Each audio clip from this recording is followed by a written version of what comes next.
បាទសួស្តីប្រិយមិត្តអ្នកស្ដាប់ទាំងអស់គ្នាយើងបែកគ្នាយូរដែរហើយដោយសារតែផ្ដាសាយផងក៏មិនបានចេញរឿងចែកជូនពុកម៉ែបងប្អូនស្ដាប់អញ្ចឹងណាហើយសង្ឃឹមថាពុកម៉ែបងប្អូនទាំងអស់គ្នាសុខសប្បាយនិងថែរក្សាសុខភាពផងដោយសារតែខែនេះគឺក្តៅខ្លាំងហើយព្រឹកឡើងត្រជាក់ធ្វើយើងផ្ដាសាយអញ្ចឹងណាអញ្ចឹងជូនពុកម៉ែបងប្អូនទាំងអស់គ្នាមានសុខភាពល្អហើយមុននឹងចូលដល់សាច់រឿងរបស់យើងសូមពុកម៉ែបងប្អូនទាំងអស់គ្នាជួយចុច like និងsubscribe និង comment ផងដើម្បីលើកទឹកចិត្តរបស់ដល់ខ្ញុំអញ្ចឹងណាបងប្អូន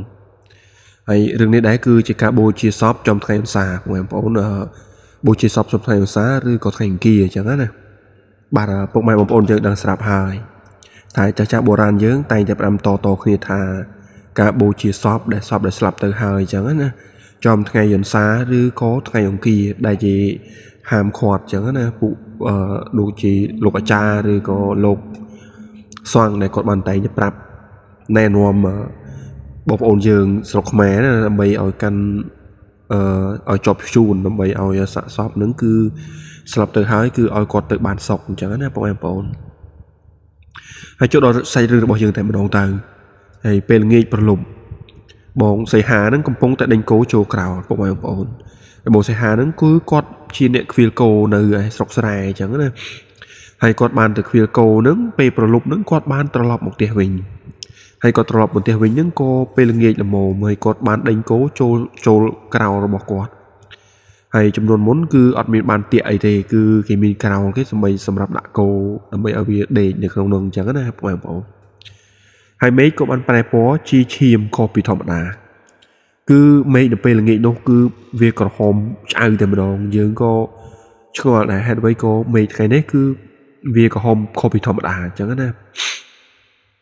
ហើយស្រីមុំដែលត្រូវជាប្អូនស្រីរបស់មុងសីក៏បានដើរទៅដងទឹកនៅមាត់ត្រពាំងឆ្ងាយពីផ្ទះគាត់ឆ្ងាយដែរដោយថាតើពីចំនួនមុននឹងគឺមិនមានម៉ូទ័របូមអីដូចយើងសម័យឥឡូវនេះទេគឺគាត់បានដើរទៅដងទឹកនឹងនៅឯត្រពាំងនៅឆ្ងាយពីផ្ទះនោះប្រហែលជា1គីឡូដែរអញ្ចឹងណា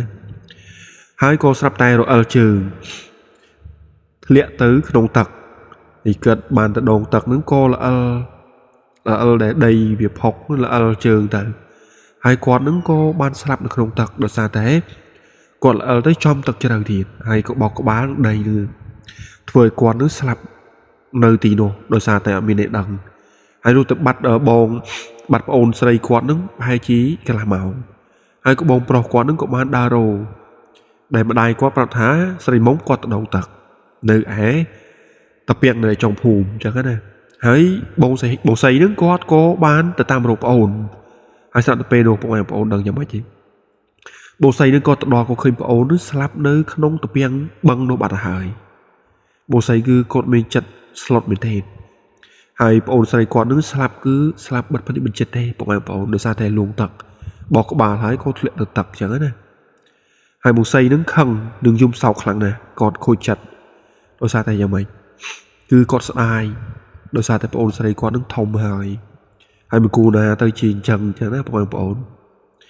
ដោយសារគាត់នឹងខ្លាចសពប្អូនស្អុយរលួយក្នុងទឹកក្នុងផ្ទះស្លឹកតូចចង្អៀតរបស់គាត់នឹង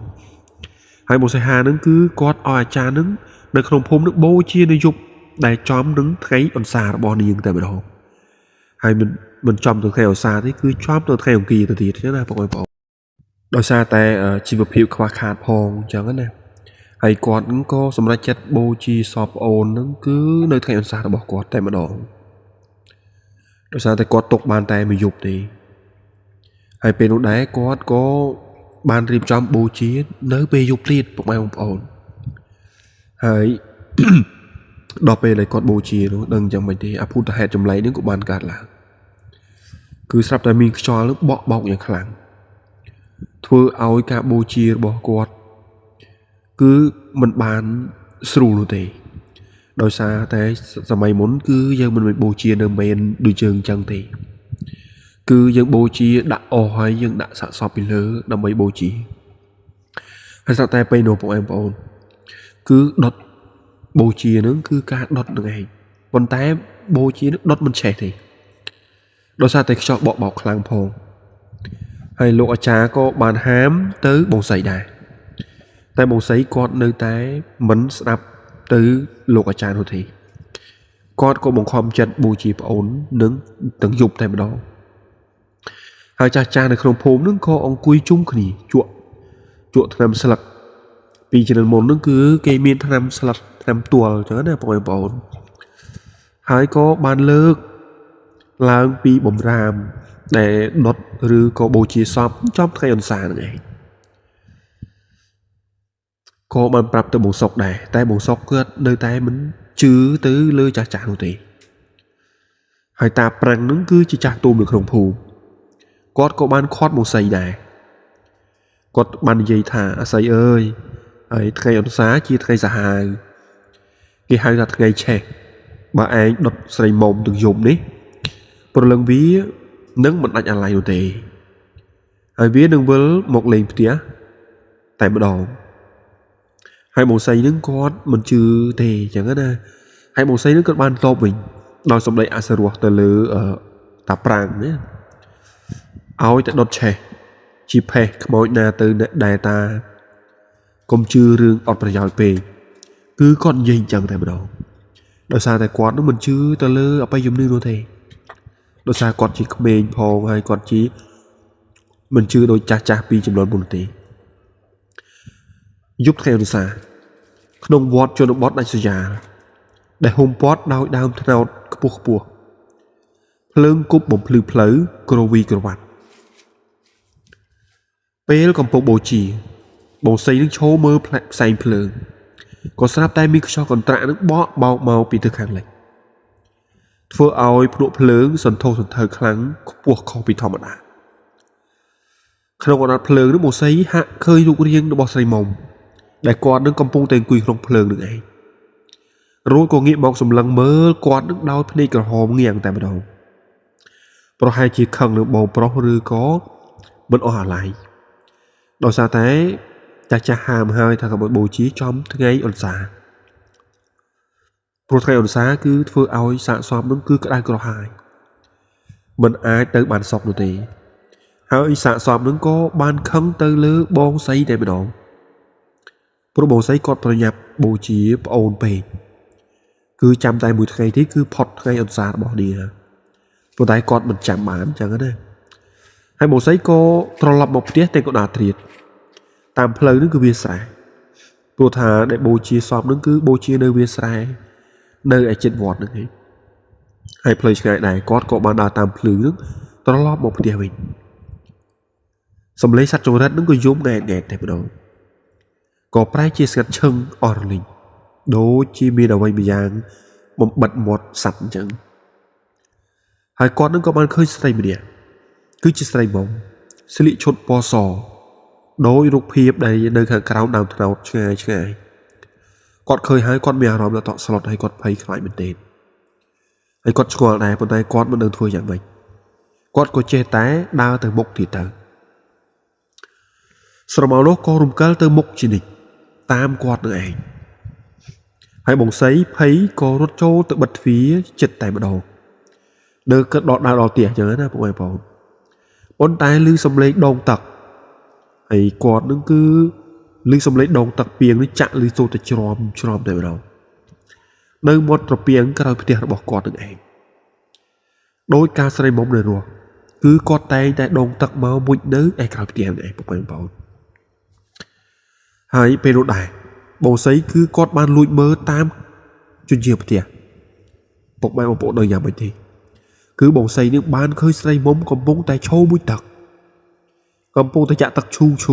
hai bộ sấy có quát ngờ hẹn ấy có say mông mà mũi tặc thì để bàn cái điếng ban sao tới hơi bê đồ bộ sấy nữa cứ quát mình chưa đâu thế quát có ban cho tờ một mẹ một bộ đời nhà mình sắp tay bê đồ đài cứ bông xây ban khơi tài tơ tật nơi lớp cổ piền tại bên đó thưa ai bông xây đứa con mẹเราđập hay lại mình thịt đôi xa tài vậy đôi xa tài bông xây con nơi lần tiếc cứ con khơi cho bạn này qua cực hà rư môi của con bờ plek rư của dạng mình bán chí bạch từ bình chân hai sao tại bê đồ đài không tiếc con vượt sụp tại đầu hai bông xây có ông quy lơ kế tiếng chương rồi bỏ con nước nhua tột thử sắp tay xâm lê của thủy có bán buồn lư làng tộc rút xong lấy sợi mông lớn có bàn hái tới quạt thả bầu say bóng đột nhôm thưa ấy nhôm cả đang nè mau chỉ mùi nhôm mau khơi đấy bọc em bỏ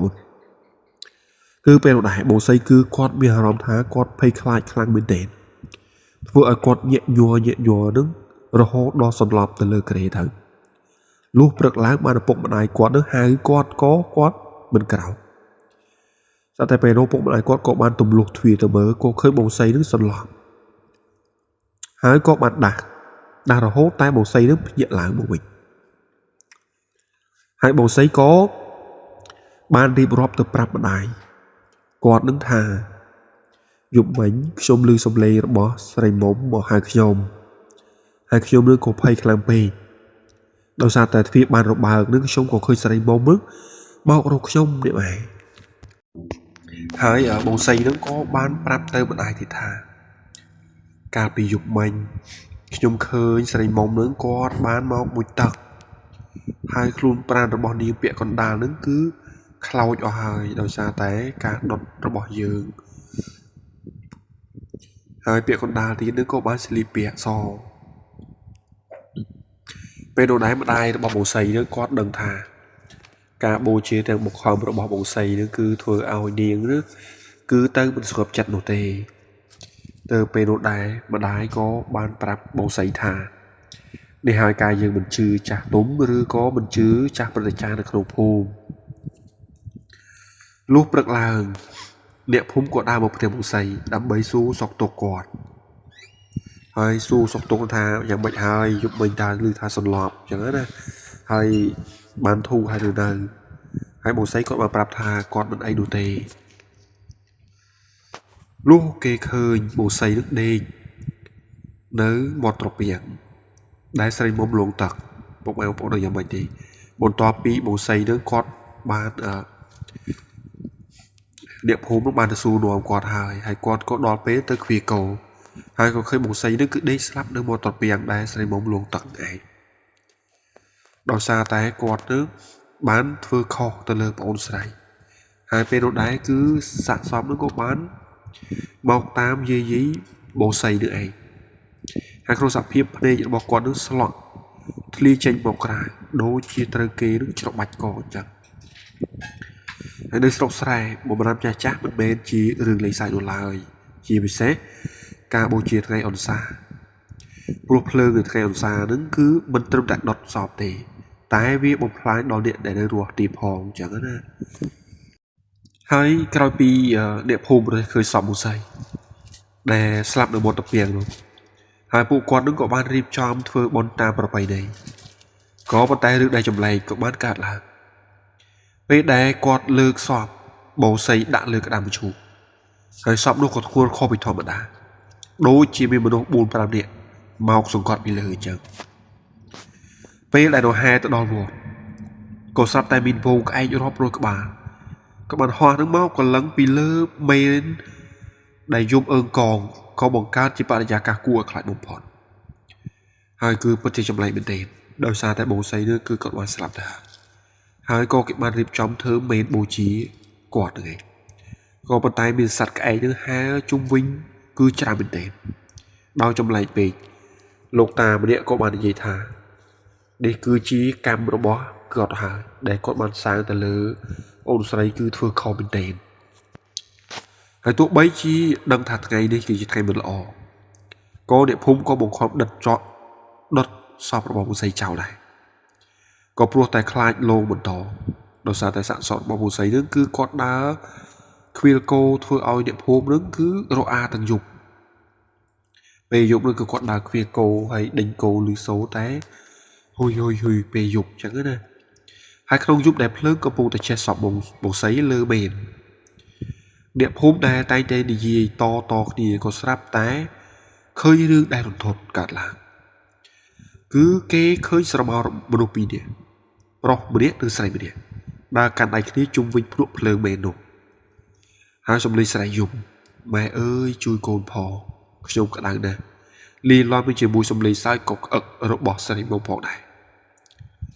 ហើយស្រីមុំគឺគាត់មកតាមយកបូស័យនឹងឯងហើយគាត់ក៏សប្បាយចិត្តនៅពេលដែលបូស័យនឹងបានស្លាប់ទៅជាមួយហើយអ្នកភូមិម្នាក់ដែលលួចទៅមើលក៏ស្រាប់តែភ័យស្លន់ស្លោរត់ត្រឡប់មកវិញក៏ព្រោះតែឃើញភ្នែករបស់បូស័យដែលក្នុងរូងថតកំពុងមានឈាមហូរស្រក់មកពីលើក្តារមឈូសដែលបូជានឹងឯងហើយផ្ទះឈើចាស់របស់បូស័យនិងស្រីមុំក៏คล้ายជាផ្ទះខ្មោចលងដែលគ្មានអ្នកណាហ៊ានដើរកាត់ទៀតនោះទេនៅពេលដែលដើរកាត់គឺតែងតែឃើញប៊ូស័យនិងស្រីមុំនោះគឺនៅលើផ្ទះនោះតែម្ដងសូម្បីតែម្ដាយរបស់គាត់នោះក៏បានចាក់ចេញពីផ្ទះនោះដែរហើយរាល់យប់ថ្ងៃអន្សាអ្នកភូមិតែងតែឮសំឡេងបងប្អូនពីរនាក់នោះឆ្លោះប្រកែកគ្នាប៊ូស័យយំសុំទោសប្អូនចំណែកស្រីមុំសើចលីយំរួចក៏ដេញប៊ូស័យឲ្យទៅមាត់ត្រពាំងនោះវិញហើយមានអ្នកភូមិម្នាក់មកពីក្រៅស្រុកគាត់នឹងមិនដឹងរឿងអីនោះទេហើយក៏ចូលទៅជ្រោកភ្លៀងនឹងក្រោមផ្ទះនោះទៀតតែម្ដងដោយសារតែមានភ្លៀងធ្លាក់នឹងគាត់បានចូលទៅជ្រោកហ្នឹងឯងហើយគាត់បានបើកឡានចូលទៅក្នុងផ្ទះហ្នឹងហើយក៏អត់ឃើញមានម្ចាស់ក៏បានចូលទៅអង្គុយក្រោមផ្ទះហើយគាត់នឹងក៏បានឃើញប៊ូស័យនៅអង្គុយបោចស្មៅឲ្យគោដែលគាត់ងាកកលេចទៅឃើញទាំងខ្លួនខ្លោចខ្មៅចំណែកស្រីមុំអង្គុយសិតសក់នៅលើដំបូលផ្ទះបង្ហាញឲ្យឃើញមុខមាត់ដ៏រន្ធត់ហើយបងប្រុសដែលចូលឡាននឹងគឺគាត់មានអារម្មណ៍ថាភ័យស្លន់ស្លោទៅទេហេតុអីក៏ជួបរឿងបែបហ្នឹងលុះចុងក្រោយតាប្រាំងដែលជាចាស់ទុំនឹងក៏ត្រូវអញ្ជើញគ្រូធ្មប់ដែលពូកែខាងបុកក្រាបអលឹងនោះមកហើយគ្រូនឹងប្រាប់ថាដោយសារតែបូជាចំថ្ងៃអន្សាវិញ្ញាណបងប្អូនគេចង់ឲ្យឃាតគ្នាហើយបូស័យនឹងស្លាប់ទាំងពីបដិសារីចំណែកស្រីមុំស្លាប់ទាំងកំហឹងទាល់តែរៀបពិធីបូជាសពជានិមិត្តរូបម្ដងទីក្នុងថ្ងៃសិលទើបប្រលើរបស់ពួកគាត់នឹងទៅ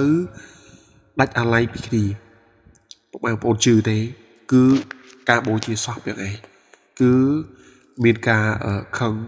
សម្បាទៅលើគ្នាទៅវិញទៅមកក្រោយពីអ្នកភូមិជួបការលងបន្លាចមិនឈប់ឈរតាប្រាំងក៏បានធ្វើដំណើរឆ្លងកាត់វាលស្រែដាច់ស្រយាលហើយឆ្ពោះទៅកាន់ជើងភ្នំដើម្បីរកគ្រូដើម្បីមកដោះស្រាយទៅលើខ្មោចទាំងពីរនឹងដែលជាគ្រូធ្មប់ល្បីខាងពូកែដេញអាបធ្មប់និងខ្មោចចងពន់ចងពីគ្នាហើយផ្ទះរបស់គ្រូស្មឹងនឹងគឺហុំព័ទ្ធដោយដើមចេកជុំចិត្តហើយក្លិននឹងធូបធំខ្មូលពេញបរិវេណតែម្ដងហើយគ្រាន់តែឃើញមុខតាប្រាំងគ្រូស្មឹងនឹងពោលថាតាឯងមកព្រោះរឿងខ្មោចបងប្អូនដុតថ្ងៃអនសាមែនទេវិញ្ញាណរបស់ពួកវាឥឡូវคล้ายជាខ្មោចក្រហាយទៅហើយវាមិនព្រមទៅណានោះទេបើមិនបានជីវិតមនុស្សទៅកំដរនោះហើយគ្រូស្មឹងក៏បានធ្វើដំណើរមកដល់ភូមិវិញនៅពេលយប់អត្រាទៅហើយគាត់នឹងក៏បានរៀបចំអាសនៈនៅចំកណ្ដាលផ្លូវបំបែកដែលនាំទៅកាន់ផ្ទះមេននៅផ្ទះបងសេហាហើយគ្រូស្មឹងនឹងក៏បានយកអំបោះចងជុំវិញភូមិរួចក៏យកកាំបិតបន្ទាយមកសូត្រមន្តដាក់ក្នុងផ្តិលទឹកមន្តរបស់គាត់ពេលដែលគ្រូស្មឹងចាប់ផ្ដើមសូត្រមន្តស្រែកហៅប្រលឹងបងសីនិងស្រីមុំក៏ស្រាប់តែមានខ្យល់កន្ត្រាក់បោកបក់ហើយធ្វើឲ្យគ្រឿងសំណែនរំបាត់របាយហើយសំឡេងសាយក៏ក្អឹករបស់ស្រីមុំក៏លាន់លឺចេញពីលើចុងដើមត្នោតគ្រូចងរៃក៏មកចេះដឹងរឿងអញនិងបងប្អូនអញហើយស្រាប់តែស្រមោលខ្វាងស្រីស្រងីរបស់ស្រីវាចេញមកធ្វើឲ្យពីក្នុងវាស្រែក្នុងសភាពភ្នែកលៀបច្រមុះនឹងហូរឈាមរួចក៏ស្ទោមកច្របាច់កគ្រូស្មឹងក៏បានយកទឹកមុនបាញ់យើងស្រោចទៅលើវិញ្ញាណរបស់ស្រីធ្វើឲ្យស្រីនឹងស្រែកយំយ៉ាងខ្លាំងហើយរូបរាងរបស់គាត់នឹងក៏ប្រែជាខ្លោចខ្មៅដូចអង្កាមទៅរីឯស្រីមុំនឹងក៏បានចុះពីលើចុងថ្នោតដោយហោះសំដៅនឹងមកឈរយំនៅមុខតាប្រាំងតាជួយខ្ញុំផងបងស្រីក្តៅណាស់គាត់ចង់ឲ្យខ្ញុំទៅជាមួយតែខ្ញុំមិនចង់ទៅទេហើយគ្រូស្មឹងនឹងក៏សម្លឹងមើលទៅលើវិញ្ញាណទាំងពីររួចគ្រូវីក្បាលប្រាប់តាប្រាំងថាតាមពិតទៅសីវាមិនមែនចង់លងអ្នកភូមិនោះទេតែវាត្រូវប្រលឹងថ្ងៃអនុសាត្រួតត្រាទៅហើយ ព្រោះវាដុតប្អូនវាចំថ្ងៃដែលឆេះទើបវាត្រូវខ្លាចជាអ្នកបម្រើរបស់ក្បូចមែនហើយគ្រូស្មឹងក៏ត្រូវប្រើប្រាស់ដេចគោលបញ្ឈូស7វត្តមកដេញសង្កត់វិញ្ញាណអាក្រក់ចេញពីខ្លួនរបស់សេះដើម្បីឲ្យបងប្អូនទាំងពីរបានទៅចាប់ជាតិដោយសន្តិវិធីហើយគ្រូស្មឹងក៏បានបញ្ជាឲ្យតាប្រាងនឹងសូត្រមុនដោះលែងវិញ្ញាណរបស់សេះនិងស្រីមុំចាប់ផ្ដើមប្រែពណ៌ពីខ្មៅមកជាសស្អាតវិញហើយមុស័យនឹងក៏បានងាកមកសំពះតាប្រាងនិងអ្នកភូមិទាំងទឹកភ្នែកញោមតាអរគុណដែលជួយកូន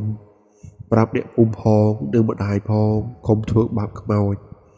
ហើយកុំដុតចំថ្ងៃអន្សាដោយកូនទៀតហើយប្រុសទាំងពីរក៏កាន់ដៃគ្នាដើរចូលទៅក្នុងពន្លឺពណ៌សរួចក៏រលាបបាត់ទៅលុះព្រឹកឡើងភាពស្ងប់ស្ងាត់ក៏បានត្រឡប់មកកាន់អ្នកភូមិវិញប៉ុន្តែនៅមាត់ត្រពាំងកន្លែងដែលមុស័យស្រាប់តែមានផ្កាឈូកពណ៌សក៏បានរីកយ៉ាងស្អាតមួយតោមទោះបីជាត្រពាំងនោះធ្លាប់តែមានទឹកល្អកខ្វក់ក៏ដោយរឿងរ៉ាវរបស់មុស័យនិងស្រីមុំក៏បានក្លាយជាមេរៀនដ៏រន្ធត់មួយសម្រាប់អ្នកភូមិរបស់យើងរហូតមកដល់សប្តាហ៍ថ្ងៃហើយជំនឿបុរាណមិនមែនជារឿងដែលត្រូវមើលងាយនោះទេហើយបម្រើម្ចាស់ចាស់ក៏មិនមែនជារឿងដែលត្រូវបំពេញនោះដែរ